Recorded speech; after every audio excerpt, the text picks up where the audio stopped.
बीरबल और बिल्ली, एक रहस्यमयी साजिश। अकबर का दरबार हमेशा की तरह सजा हुआ था। राज्य के कोने कोने से लोग फरियाद लेकर आए थे। जैसे ही दरबार शुरू हुआ, एक बुजुर्ग महिला कांपती हुई आवाज में बोली, हुजूर, मेरी बिल्ली चोरी हो गई है। पूरा दरबार ठहाकों से गूंज उठा। सिपाही हंसने लगे, मंत्री मुस्कराए और खुद बादशाह अकबर के चेहरे पर भी हल्की मुस्कान आ गई। पर बीरबल गंभीर थे। तुम्हारी बिल्ली? और क्या वो कोई आम बिल्ली नहीं थी? बीरबल ने पूछा। महिला बोली, नहीं साहब, वो कोई साधारण बिल्ली नहीं थी। वो तो मेरे पति की अंतिम निशानी थी। पर उससे भी बड़ा रहस्य है उसके साथ। बीरबल की आंखें चमकी। उन्होंने पूछा, क्या रहस्य? वो सोने की मूंछों वाली बिल्ली थी और उसमें कुछ ऐसा था जो शायद पूरी सल्तनत को हिला सकता है। बीरबल ने मामले को गंभीरता से लिया और महिला से उसके घर चलने का निर्णय लिया। जब वे उसके घर पहुंचे तो पाया कि घर साधारण था, पर उस बिल्ली की तस्वीर दीवार पर लगी थी। एक काले रंग की सुंदर बिल्ली जिसकी मूंछों में सुनहरा रंग चमक रहा था। क्या यह सोना असली है? बीरबल ने पूछा। महिला ने कहा, हां, और इस बिल्ली के गले में एक तावीज भी था जिसमें मेरे पति ने एक रहस्य छुपाया था। बीरबल की दिलचस्पी और बढ़ गई। उन्होंने उस तावीज का पता लगाया, पर वो भी बिल्ली के साथ गायब था। अब ये कोई साधारण चोरी नहीं रह गई थी, ये एक साजिश थी। बीरबल ने आसपड़ों से पूछताछ की। एक चरवाहे ने बताया कि उसने एक आदमी को बिल्ली को बोरी में डालते देखा था।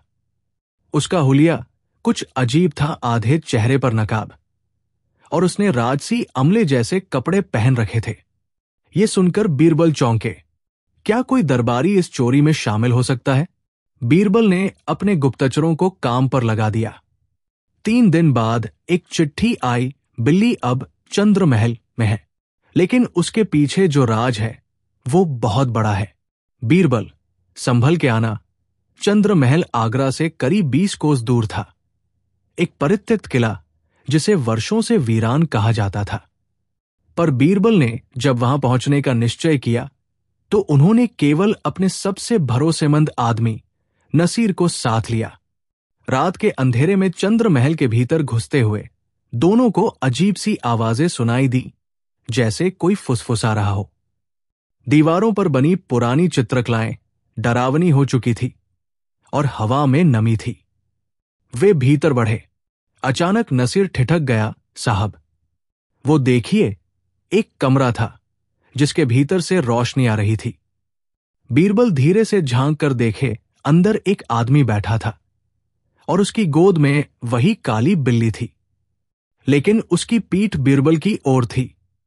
बीरबल ने जैसे ही कदम बढ़ाया, वो आदमी मुड़ा और बीरबल सन्न रह गए। वो चेहरा, वो नकाब, वो कोई और नहीं बल्कि शहजादा दानिश था, बादशाह अकबर का सौतेला भतीजा, जो वर्षों पहले तख्त की साजिश में शामिल पाए जाने पर महल से निकाल दिया गया था। बीरबल, दानिश की आवाज में जहर था। तुम आ ही गए। बिल्ली क्यों? बीरबल ने पूछा। दानिश हंसा, क्योंकि वो तावीज जिसमें शहंशाह की असली वसीयत छिपी है, वो उसी बिल्ली के गले में है। अब बीरबल को सब समझ आ गया था, लेकिन कहानी यहां खत्म नहीं होती। दानिश ने बीरबल को बंदी बना लिया। अब उसकी योजना थी तावीज को निकालकर खुद को सुल्तान घोषित करना। पर बीरबल तो बीरबल थे। उन्होंने उस बिल्ली को ध्यान से देखा। वो सहमी हुई थी, लेकिन उसकी आंखों में एक भरोसा था। बीरबल ने कुछ बुदबुदाया और तभी बिल्ली छलांग मारकर दानिश की आंखों पर चढ़ गई। मौके का फायदा उठाकर बीरबल ने अपनी तलवार निकाली और झटपट हमला कर दिया। दानिश घायल होकर भागा और बीरबल ने तावीज निकाल लिया। अगले दिन दरबार में सब इकट्ठा हुए। बीरबल ने तावीज को खोला। उसमें एक पुराना कागज था जिसमें शहंशाह हुमायूं की लिखी वसीयत थी। यदि मेरी मौत के बाद राजगद्दी को लेकर कोई विवाद हो तो वो वारिस ही सच्चा होगा जिसे ये बिल्ली पहचान ले, क्योंकि इसमें मैंने उसे पाला है। ये वसीयत स्पष्ट करती थी कि अकबर ही सही उत्तराधिकारी है और दानिश ने धोखा किया था। दानिश को पकड़ लिया गया। बीरबल मुस्कराए। सबको लगा कहानी खत्म हो गई, पर उसी रात बीरबल के कमरे में एक चिट्ठी आई। बीरबल, असली वसीयत अभी भी मेरे पास है। बिल्ली सिर्फ एक माध्यम थी। खेल तो अब शुरू हुआ है। एक पुराना दुश्मन बीरबल ने चिट्ठी को जलाया और अपने तलवार को फिर से धार देने लगे। बीरबल को एक रहस्यमयी चिट्ठी मिली थी जिसमें लिखा था, असली वसीयत अब भी मेरे पास है। खेल अब शुरू हुआ है। ये वाक्य बीरबल के दिल में घर कर गया। रात की नीरवता में उन्होंने अपना खंजर उठाया और चुपचाप उस चिट्ठी को जला दिया। एक बार फिर मुगल दरबार साजिशों की परछाइयों में डूबने वाला था। बीरबल ने उस जली हुई चिट्ठी की राख को एक डिब्बे में इकट्ठा किया। सुबह होते ही वे अपने विश्वास पात्र शाही रसायनज्ञ गफ्फार हकीम के पास पहुंचे। गफ्फार ने राख की गंध सूंघी और कहा, यह स्याही आम नहीं है, इसमें नीलगिरी और कस्तूरी मृग की गंध है। ये मिश्रण सिर्फ शाही जासूसों की चिट्ठियों में मिलता है। बीरबल चौंक गए। क्या कोई अंदर का आदमी इस साजिश में शामिल है? क्या बीरबल की निगाह से बचा कोई गुप्तचर अभी भी सल्तनत को हिला सकता है? गफ्फार ने बताया कि ऐसी स्याही आखिरी बार जाफन मंडी में खरीदी गई थी, एक बाजार जहां व्यापारी कम और गुप्तचर अधिक मिलते हैं। बीरबल वेश बदलकर जाफन मंडी पहुंचे, एक जगह जहां हर दुकान एक रहस्य था। भीड़ के बीच एक बूढ़ा रूमाल बेचने वाला दिखा, जिसने इशारे से बीरबल को पास बुलाया। तावीज वाली बिल्ली के पीछे हो? बूढ़े ने कहा। बीरबल चौंक उठे। तुम कौन हो? नाम मत पूछो, बस इतना जान लो कि जिस वसीयत को तुमने असली समझा वो सिर्फ एक नकल थी। असली वसीयत अब भी एक ऐसे कागज पर है जो धूप में दिखता है और पानी में गायब हो जाता है। बीरबल ने उसकी आंखों में झांका। वो आंखें किसी साधारण आदमी की नहीं थी।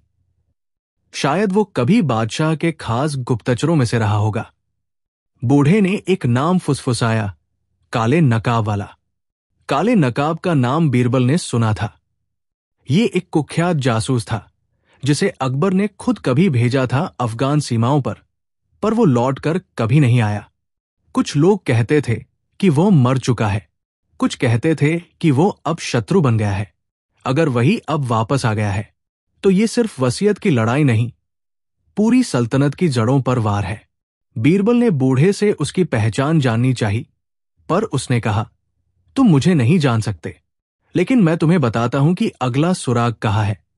शेर सिंह की बारादरी। शेर सिंह की बारादरी एक पुरानी इमारत थी जहां अब सिर्फ धूल और परछाइयां रहती थी। बीरबल रात को वहां पहुंचे। बारादरी के भीतर प्रवेश करते ही उन्हें एक अजीब संगीत सुनाई दिया, जैसे कोई बांसुरी बजा रहा हो। बांसुरी रुकते ही एक झलक दिखी, एक काली छाया जो बहुत तेजी से एक दीवार के पीछे गायब हो गई। बीरबल ने उस जगह की तलाशी ली और एक पत्थर हटाया। नीचे एक सुरंग थी। सुरंग में उतरते हुए बीरबल को एक तांबे की प्लेट मिली जिस पर उर्दू में लिखा था, असली वसीयत वही है जिसे बिल्ली अपनी आंखों से देखे और चुप रहे। ये वाक्य कुछ अजीब था, पर बीरबल जान गए बिल्ली अब भी जिंदा है और शायद वो गवाह है। कुछ दिनों बाद बीरबल को एक चिट्ठी मिली जिसमें एक जगह का नाम लिखा था, शब्बीर का चबूतरा। वहां पहुंचने पर बीरबल को एक पोटली मिली जिसमें बिल्ली बंधी हुई थी, पर जिंदा। बिल्ली की आंखों में कोई खास चमक थी। बीरबल ने ध्यान से देखा, उसकी आंखों की पुतलियों में हल्की नीली छाया थी, एक ऐसी छाया जो सिर्फ विशेष दवाओं के प्रयोग से आती है। गफ्फार हकीम ने उसकी आंखों का परीक्षण किया और बताया, बिल्ली की आंखें एक चुप्पी की गवाही है। किसी ने उसमें कुछ देखा है और दवा दी है जिससे वो याददाश्त भूल न सके, लेकिन वो कुछ दिखा भी सकती है। एक चित्र।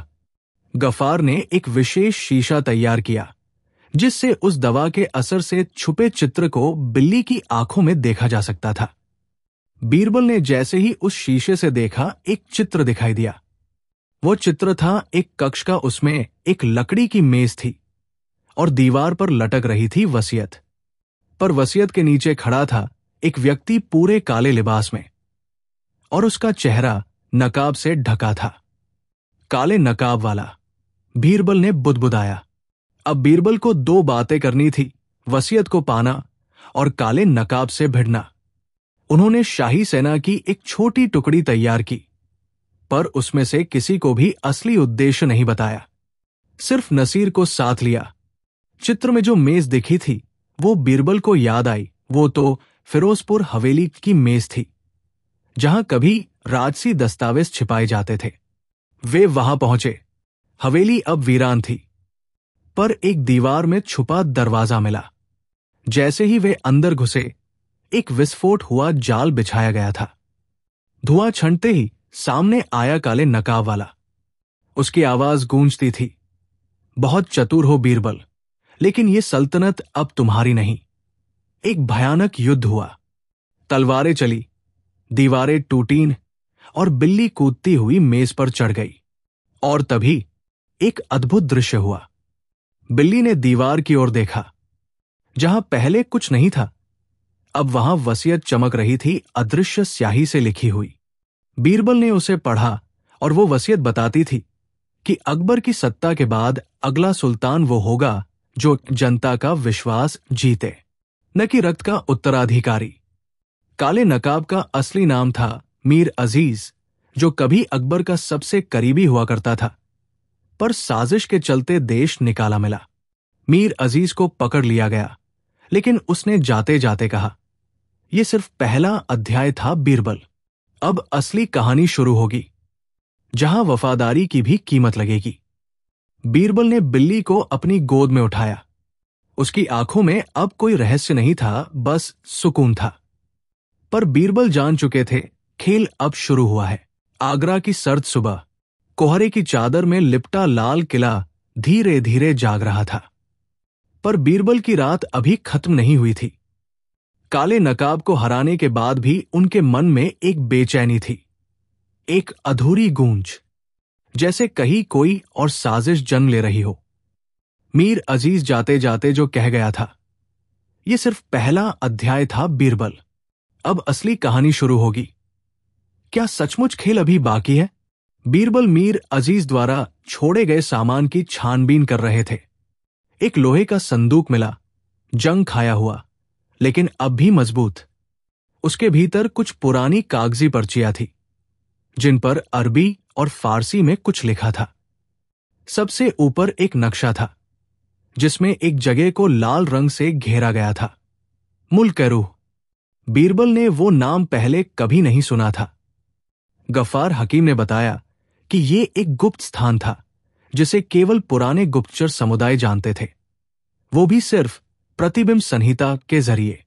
ये संहिता एक दर्पण में उल्टे अक्षरों में ही पढ़ी जा सकती थी।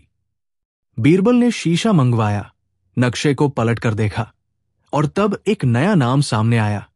वफादारी की कब्रगाह राज्य के उत्तर में एक सुनसान घाटी थी, चारों ओर बर्फ से ढकी पहाड़ियां, और बीच में एक पुरानी गुफा जिसे अब लोग शापित दरगाह कहते थे। बीरबल ने तय किया कि वे खुद वहां जाएंगे, लेकिन बिना किसी शाही अमले के, सिर्फ नसीर और बिल्ली के साथ। यात्रा कठिन थी। रास्ते में बर्फीले तूफान, जंगली जानवर और रहस्यमयी गड़गड़ाहट होती रही, जैसे कोई देख रहा हो। 3 दिन बाद वे उस गुफा तक पहुंचे। गुफा के भीतर एक विशाल कक्ष था, जिसमें 4 कब्रें थी।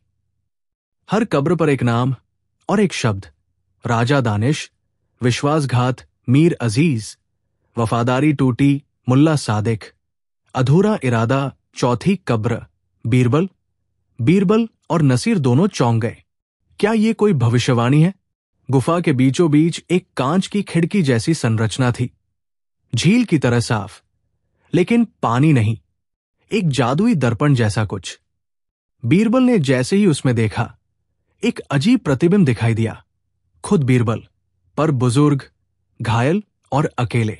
उनके पास कोई नहीं था, यहां तक कि बिल्ली भी नहीं। पर तभी उनकी परछाई में एक और चेहरा उभरा, एक महिला का।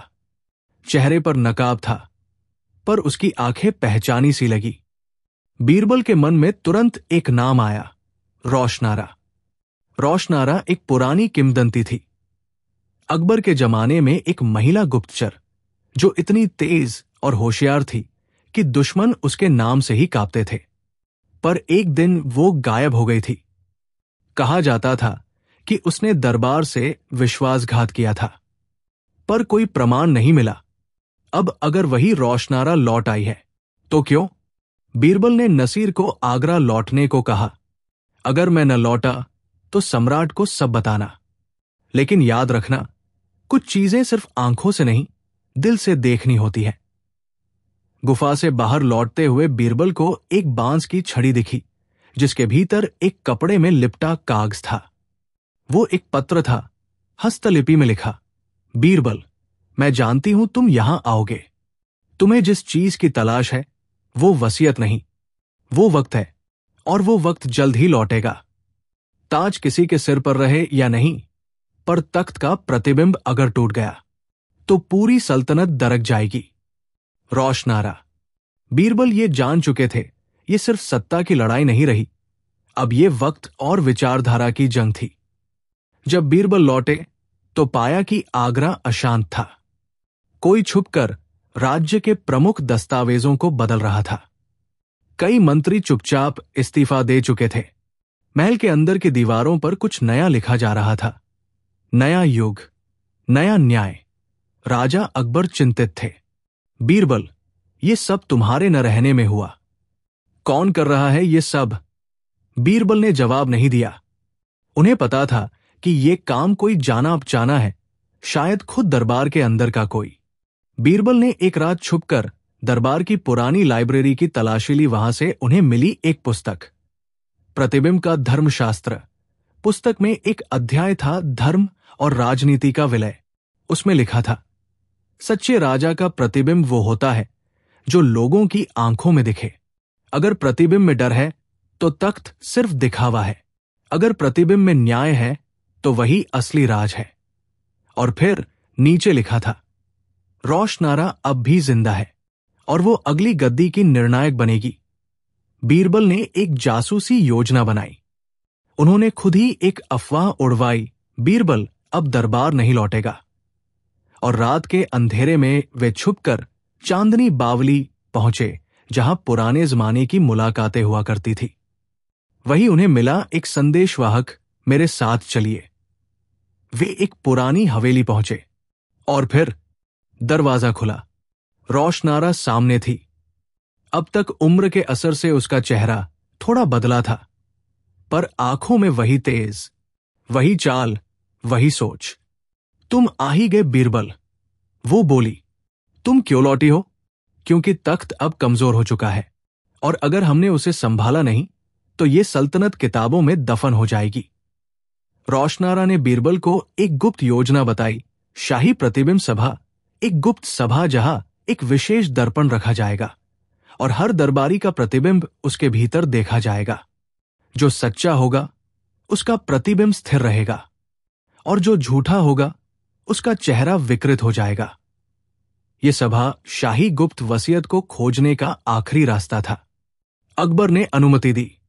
शाही बाग में एक स्वर्ण जड़ित दर्पण रखा गया। एक एक दरबारी उसके सामने आया।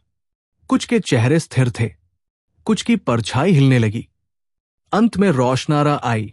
उसका प्रतिबिंब न रोशनी में चमका, न अंधेरे में लुप्त हुआ, वो स्थिर था, पर अधूरा।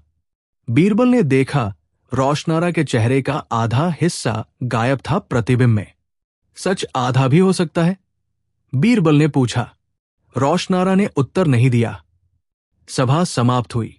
बीरबल ने बिल्ली को देखा, वो अब चुप नहीं थी। उसने दर्पण की ओर देखा और कुछ गिराया। वो एक लघु तावीज था, उसमें एक कागज था। तख्त न तो बीरबल का है न रोशनारा का। तख्त उस प्रतिबिंब का है जो अब तक किसी ने देखा ही नहीं। भविष्य का शासक बीरबल मुस्कराए, रोशनारा मुस्कराई और बिल्ली चुपचाप चली गई। बीरबल उस तावीज को हाथ में लिए घंटों बैठे रहे। उसके अंदर का संदेश उन्हें बेचैन कर रहा था। तख्त उस प्रतिबिंब का है जो अब तक किसी ने देखा ही नहीं। रोशनारा चुपचाप उनके पास बैठी थी। वो अब एक सहयोगी से बढ़कर कुछ और बन चुकी थी, एक प्रतिबिंब जो बीरबल के न्यायप्रिय विचारों का दूसरा रूप था, और शायद उनका अतीत भी। ये तावीज हमें कहाँ ले जाएगा? उसने पूछा। बीरबल ने गहरी सांस ली। जहां भविष्य लिखा जा रहा है। बीरबल लाइब्रेरी लौटे। वहां की दीवारों पर सदियों पुरानी किताबें थी, जिन्हें केवल विशेष अनुमति से छुआ जा सकता था। उन्होंने एक विशेष खंड की ओर रुख किया, गुप्त उत्तराधिकार अभिलेख। वहां उन्हें एक लिपिबद्ध आदेश मिला। भविष्य का शासक वो होगा जिसकी आत्मा का प्रतिबिंब प्रजा की आंखों में दिखे, वो जिसे बिल्ली अपनी पीठ न दिखाए। ये आखिरी वाक्य चौंकाने वाला था।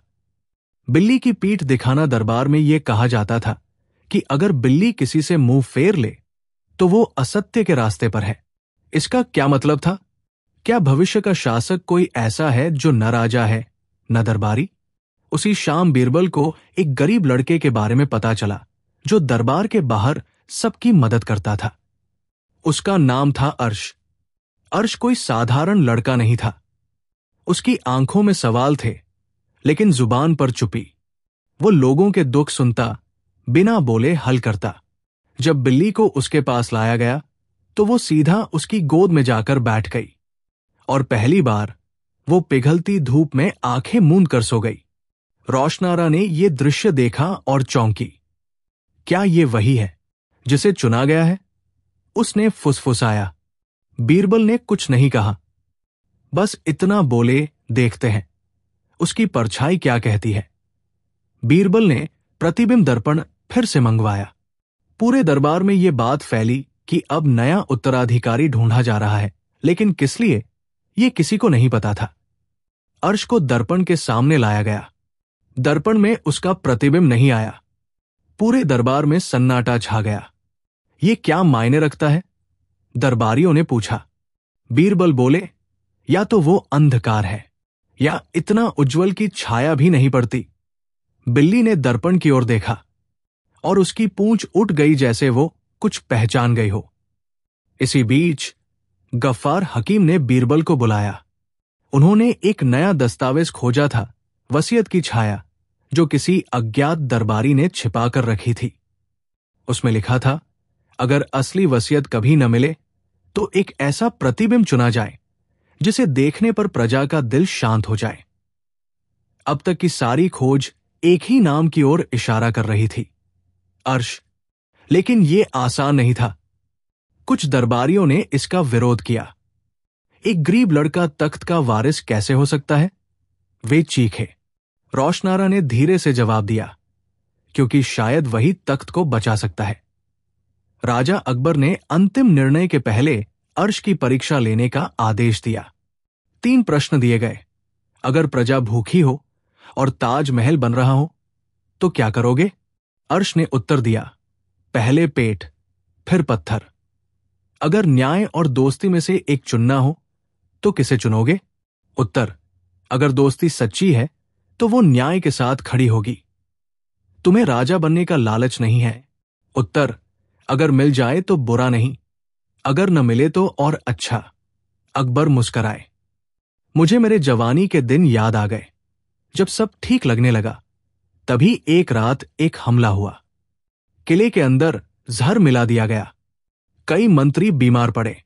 दरबार में अफवाह फैली कि अर्श इस साजिश का हिस्सा है। बीरबल टूट गए। क्या यह सच हो सकता है? रोशनारा ने गुप्तचरों से पता लगाया कि इस साजिश के पीछे था वजीर सलीम, जो स्वयं तख्त का दावेदार बनना चाहता था। बीरबल और रोशनारा ने मिलकर जाल बिछाया। दरबार में विशेष सभा बुलाई गई। सभी दरबारी, राजा, अर्श और सलीम उपस्थित थे। बीरबल ने एक कटोरी लाई। इसमें वही पानी है जिसमें जहर मिलाया गया था। उन्होंने बिल्ली को पास लाया। बिल्ली ने पानी को सूंघा और पीछे हट गई। फिर उन्होंने दूसरी कटोरी सलीम को दी और पूछा, क्या तुम इसे पी सकते हो? सलीम कांपने लगा। यही सच्चाई है, बीरबल बोले। सलीम को बंदी बना लिया गया। अब अंत में अकबर ने सबके सामने घोषणा की, मैं तख्त नहीं दे रहा किसी को। मैं सौंप रहा हूं अपने विचार, न्याय, सहानुभूति और विवेक, और उसका वाहक होगा अर्श। बीरबल मुस्कराए। रोशनारा ने आंखें बंद की। बिल्ली धीरे से अर्श के कंधे पर चढ़ गई। दर्पण अब चमक रहा था और उसमें दिखाई दे रहा था अर्श का प्रतिबिंब, एक ऐसा चेहरा जिसमें भविष्य की उम्मीद थी। अर्श तख्त पर नहीं बैठा।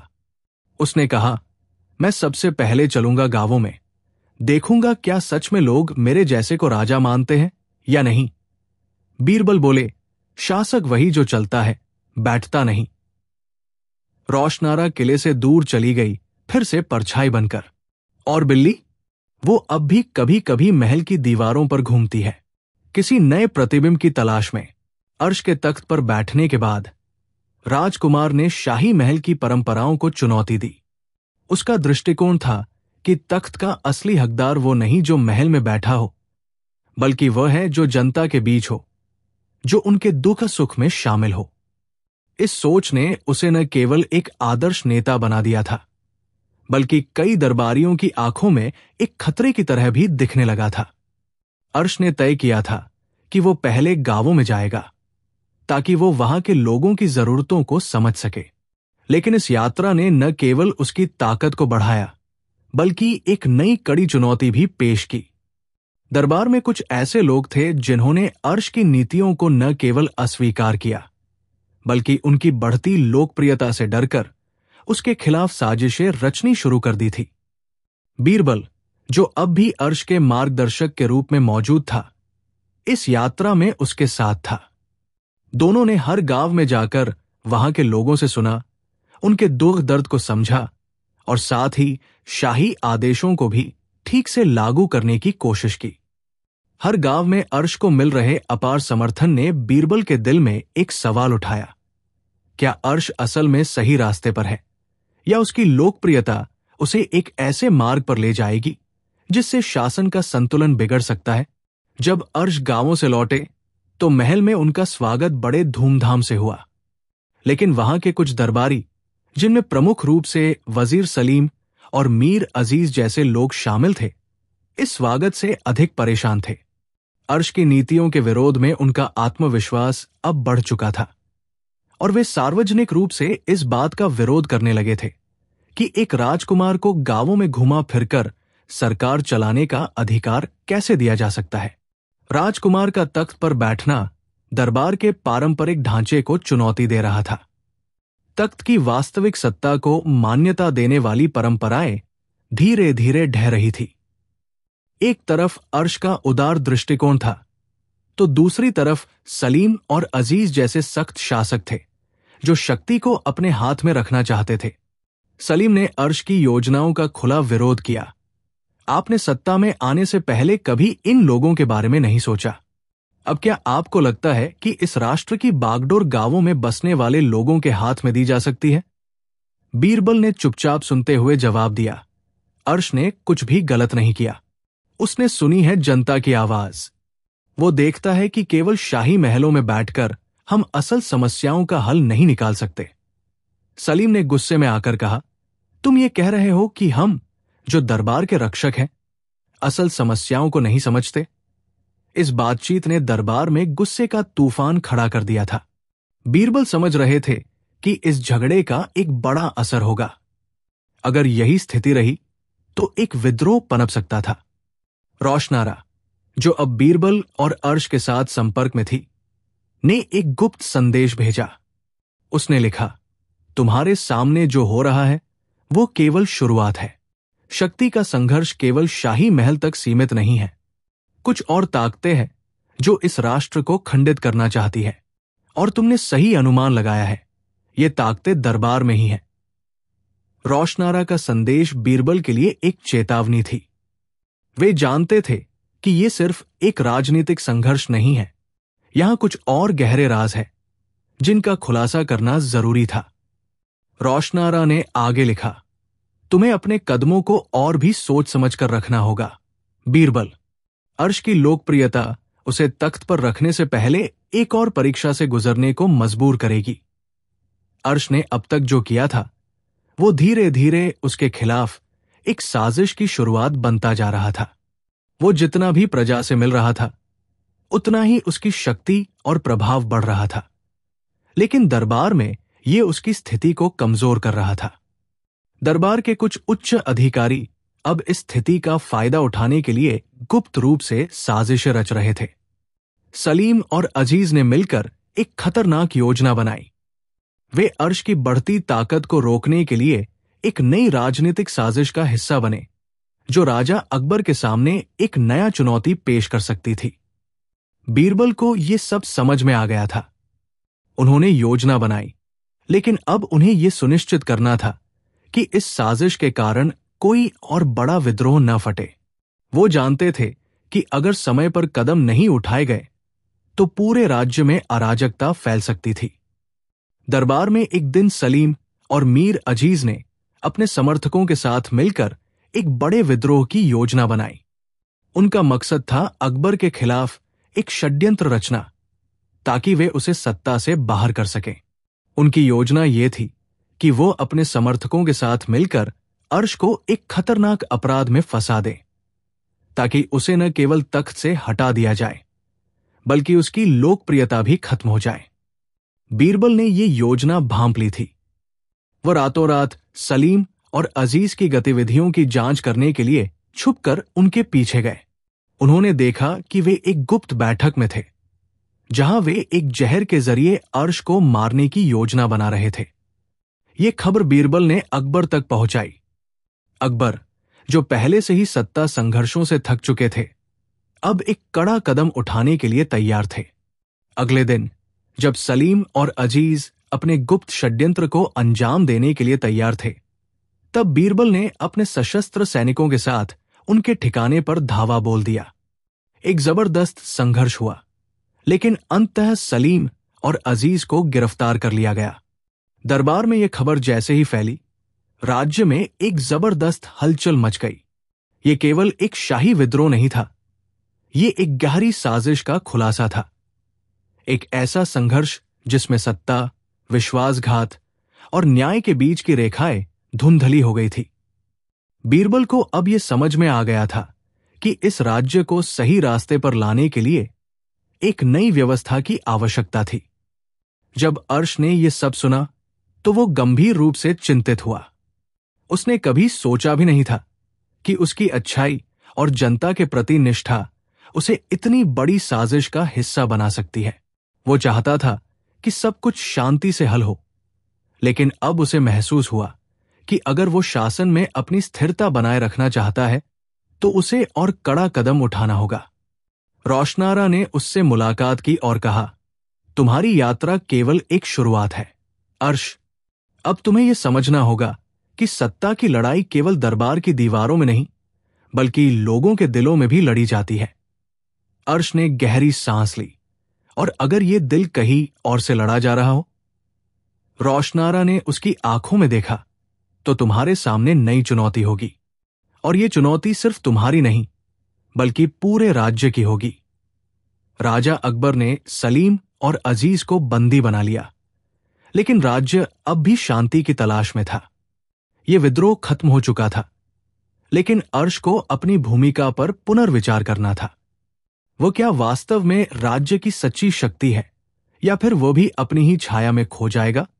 बीरबल ने एक अंतिम बार अर्श को देखा और कहा, सभी शासक एक दिन अपना रास्ता खो देते हैं। अर्श, तुम्हारी चुनौती यह होगी कि तुम अपने रास्ते को फिर से खोज सको। अर्श के मन में कई सवाल थे। राज्य की सत्ता, दरबार की राजनीति, और सबसे बढ़कर, क्या उसने सही मार्ग चुना था? क्या उसकी नीतियां और उसके द्वारा किए गए निर्णय राज्य की भलाई के लिए थे, या वे केवल उसकी खुद की आत्मा को पंगु बना रहे थे? वो अब पहले जैसा नहीं रहा था। उसकी सोच में एक बदलाव आ चुका था। गांवों में जाकर लोगों की मदद करना, महल की बेजान दीवारों से बाहर निकलकर वास्तविकता से साक्षात्कार करना, इन सभी ने उसके दिल और दिमाग में अराजकता और असमंजस पैदा कर दिया था। राज्य की सत्ता एक दिन उसके हाथ में थी, और अब वो उसी सत्ता से लड़ने के बजाय उसके साथ जीने की कोशिश कर रहा था। लेकिन क्या यह सही रास्ता था? राजकुमार अर्श ने बीरबल से कहा, आप कहते थे कि राज्य का सच्चा शासक वही होता है जो अपने लोगों से जुड़ा होता है, जो उनके दुख दर्द को समझता है। लेकिन अब मुझे लगता है कि सत्ता केवल लोगों के बीच की दूरी नहीं, बल्कि उस शक्ति की बात है जो दरबार में और राज्य की जड़ों में समाई हुई है। बीरबल ने गहरी सांस ली। तुम ठीक कहते हो अर्श, लेकिन याद रखो, यह सत्ता का जादू नहीं है जो तुम्हें तख्त पर बैठाएगा, बल्कि तुम्हारी खुद की सत्यनिष्ठा और ईमानदारी है जो तुम्हें शासन करने का अधिकार देती है। लेकिन अर्श को अब यह समझ में आ रहा था कि सत्ता केवल दिखावा नहीं, बल्कि एक गहरी साजिश है। दरबार में कुछ ऐसे लोग थे जिनकी नजरें उसकी अस्थिरता पर थी। सलीम और अजीज तो पहले ही अपने कृत्य में नाकाम हो चुके थे, लेकिन उनके समर्थक अब भी सक्रिय थे, और अर्श को यह एहसास हुआ कि राज्य में एक और गहरी साजिश चल रही है। एक दिन रोशनारा ने उसे बताया, तुमने सही अनुमान लगाया था। दरबार में और भी लोग हैं जो तुम्हें गिराने के लिए साजिश कर रहे हैं। यह केवल एक राजनीतिक संघर्ष नहीं है, यह तुम्हारी पहचान का संघर्ष है, और अगर तुम इसे जीत नहीं पाए तो राज्य और तुम्हारा भविष्य दोनों खतरे में पड़ जाएंगे। अर्श को समझ में आ गया कि उसकी यात्रा अब केवल सत्ता की लड़ाई नहीं थी। ये एक जटिल जाल था जो उसे अपनी पहचान, अपनी नीतियां और अपने फैसलों पर सवाल उठाने के लिए मजबूर कर रहा था। एक दिन अर्श महल के बागीचे में अकेले चल रहा था। उसकी नजरों के सामने अचानक एक छाया दौड़ी। ये वही बिल्ली थी जिसने अब तक हर कठिन घड़ी में उसका साथ दिया था। बिल्ली ने चुपचाप उसकी ओर देखा और उसकी आंखों में गहरी चिंता थी। अर्श ने धीरे से पूछा, क्या तुम भी मुझसे असंतुष्ट हो? क्या तुम्हारे दिल में भी वही सवाल है जो मेरे मन में घूम रहे हैं?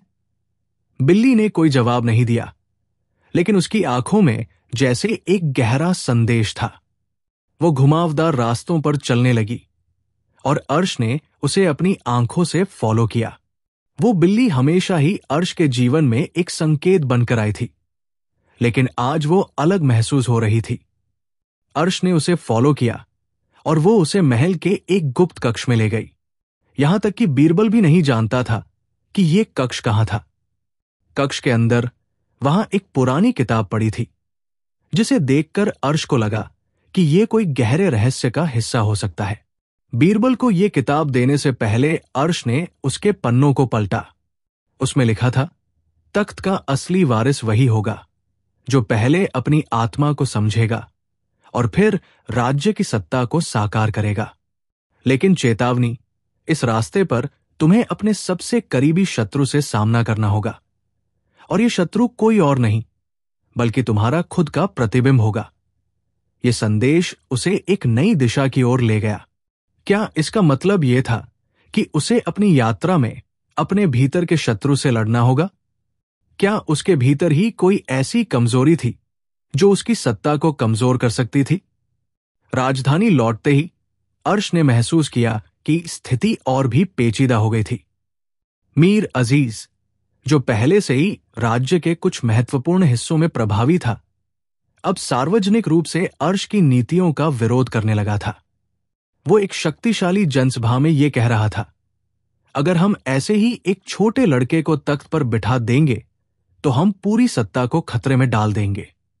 हमें एक मजबूत और अनुभवी नेता की आवश्यकता है जो इस राज्य को सही दिशा में ले जाए।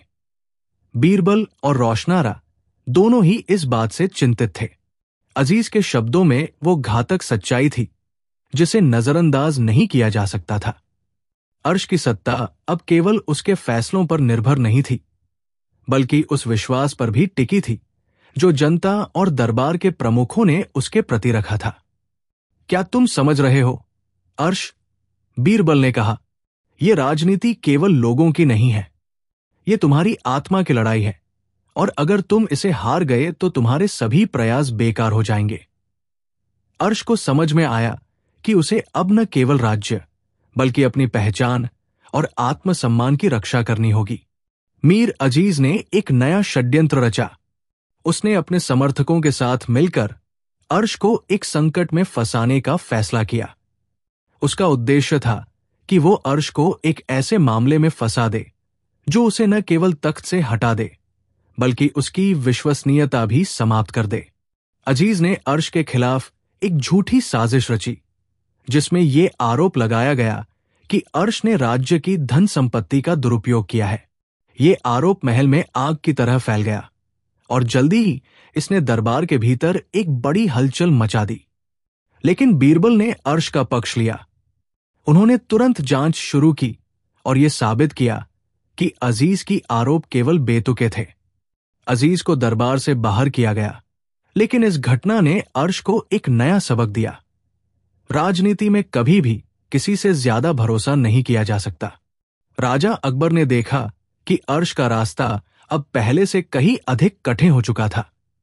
दरबार में उसकी स्थिति अस्थिर हो रही थी और उसे यह समझ में आ गया कि केवल एक चीज जो उसे तख्त तक पहुंचने में मदद कर सकती है वो थी उसकी सत्यनिष्ठा और जनता के साथ उसका रिश्ता। अर्श ने निर्णय लिया।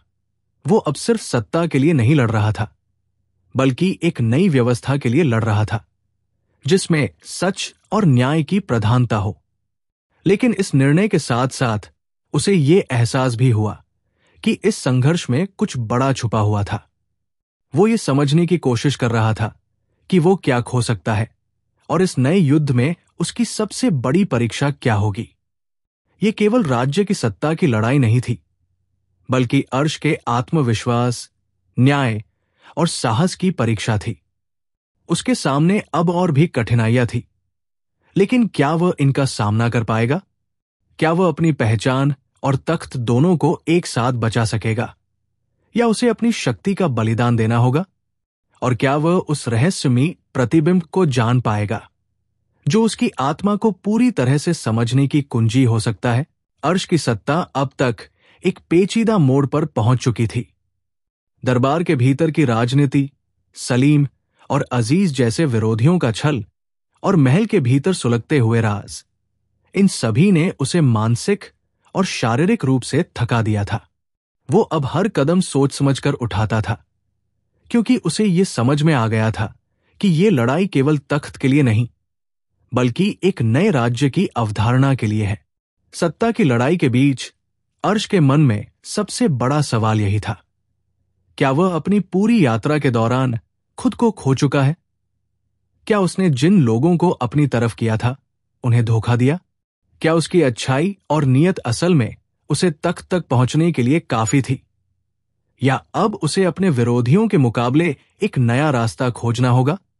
एक रात महल के गहरे हिस्से में अर्श फिर से अकेला बैठा था। वो खुद से सवाल कर रहा था कि अब उसके पास कौन सा रास्ता बचा है। उसी समय वो एक हल्की सी सरसराहट सुनता है। अचानक वो वही बिल्ली सामने आती है जो कभी उसकी मददगार रही थी। आज वो उसे एक अलग दृष्टिकोण से देख रहा था क्योंकि वो जानता था कि इस बिल्ली का रहस्य उससे कहीं बड़ा है जो वो सोचता था। बिल्ली ने एक बार फिर उसकी तरफ देखा और अर्श को महसूस हुआ कि उसके भीतर कुछ गहरा संदेश छिपा है। इस बार वो बिल्ली कुछ नहीं बोली, लेकिन उसके आगे बढ़ते कदमों ने अर्श को कुछ नया सोचने पर मजबूर कर दिया। वो धीरे धीरे बिल्ली का पीछा करते हुए एक पुरानी गुप्त कक्ष में पहुंचा जहां एक बार फिर वही किताब पड़ी हुई थी, लेकिन इस बार किताब के पन्ने पर एक नया संदेश लिखा था। तुम्हारा असली शत्रु वो नहीं जो तुम्हारे सामने खड़ा है, बल्कि वह है जो तुम्हारे भीतर है। जब तुम अपनी असली शक्ति को पहचान सकोगे तब तुम सब कुछ हासिल कर पाओगे। यह संदेश था जो अर्श की सोच को पूरी तरह से बदल देने वाला था। अब उसे समझ में आ गया कि उसकी असली परीक्षा अब शुरू होने वाली थी। अर्श ने महसूस किया कि सत्ता के लिए संघर्ष केवल बाहरी दुश्मनों से नहीं होता, बल्कि अपने अंदर के भय, संकोच और कमजोरियों से भी होता है। वो जानता था कि अगर वो असल में अपनी यात्रा में सफल होना चाहता था तो उसे अपने भीतर के शत्रु से निपटना होगा।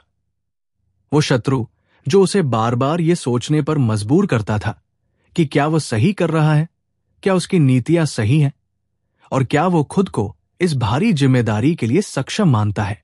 रात के अंधेरे में अकेला बैठा अर्श अपने भीतर की इस लड़ाई को महसूस कर रहा था। क्या वह इस संघर्ष को जीत सकेगा? क्या वह अपनी आत्मा को शुद्ध कर पाएगा और अपने डर को परास्त कर सकेगा? अर्श ने बीरबल से बातचीत की। वो जानता था कि बीरबल एक समझदार गुरु है और शायद उसे यही मार्गदर्शन चाहिए था। बीरबल, क्या आप सच में मानते हैं कि मुझे ये सब करने की क्षमता है? क्या आप मानते हैं कि मैं इस राज्य का सही शासक बन सकता हूं? बीरबल ने गहरी सांस ली। तुम्हारी क्षमता तुम्हारे भीतर है, अर्श, लेकिन ये शक्ति तब तक तुम्हारे लिए अनजान रहेगी जब तक तुम अपने भीतर की संकोच और डर को पार नहीं करोगे। तुम्हारी असली परीक्षा अब शुरू होती है। अर्श को अब यह एहसास हुआ कि अगर उसे असल में सत्ता चाहिए तो उसे अपनी शक्ति का त्याग करना होगा। यह त्याग न केवल राज्य के लिए बल्कि अपने भीतर की खुद को समझने के लिए जरूरी था। अर्श ने तय किया कि वो अपनी सारी शक्ति को अपने राज्य की भलाई के लिए खर्च करेगा और सत्ता का वो रूप नहीं अपनाएगा जैसा कि अन्य शासक करते हैं। अर्श ने अपने मंत्रियों से मिलकर एक ऐसा नया कानून पेश किया जिसमें राज्य का शासन जनता के हाथ में होगा। उसने सबको यह विश्वास दिलाया कि उसका उद्देश्य केवल राज्य की प्रगति है, न कि अपनी व्यक्तिगत सत्ता। लेकिन यही कदम उसे एक नए संकट में डालने वाला था। दरबार के कुछ उच्च अधिकारी, जिनमें सलीम और अजीज के समर्थक शामिल थे, इस कदम से नाराज हो गए। उन्होंने इसे राज्य की सत्ता के लिए एक खतरा मानते हुए अर्श के खिलाफ एक नई साजिश शुरू कर दी। सलीम और अजीज के समर्थकों ने एक बार फिर से अर्श को गिराने की साजिश रची। उन्होंने ये योजना बनाई कि अर्श के खिलाफ एक बड़ा आरोप लगाया जाए जिससे उसे तुरंत महल से बाहर कर दिया जाए। लेकिन अर्श ने इसे पहले ही समझ लिया था।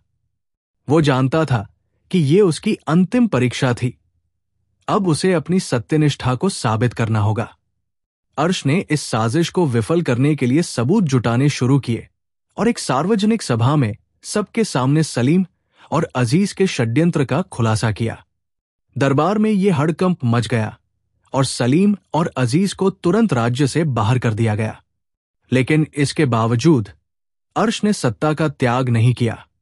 उसने राजा अकबर से मिलकर राज्य को एक नए मार्ग पर चलाने का वचन लिया जिसमें सत्ता का वास्तविक अधिकार जनता को मिलेगा और शाही महल केवल एक मार्गदर्शक की भूमिका निभाएगा।